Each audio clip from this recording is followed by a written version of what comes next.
Tình thân hồn cho chúng tôi thiên của thiên lý của nên gì mà ô cả lời chúa để chúa riêng chúa mình đấy là có thể nghe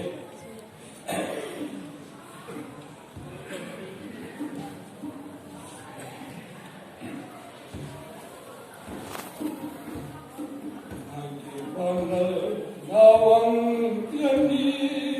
giải tình thân hồn mình cả hiểu đó nên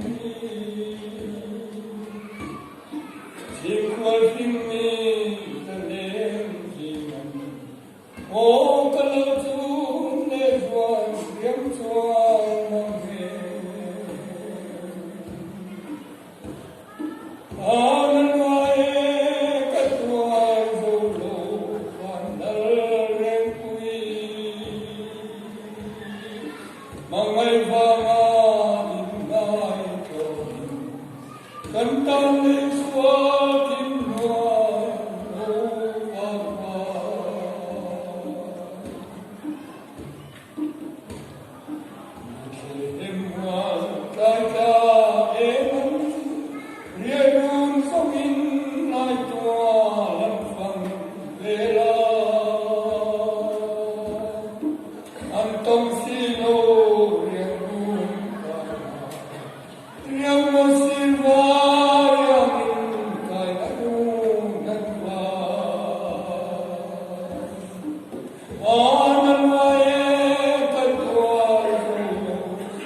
All colors of double stones.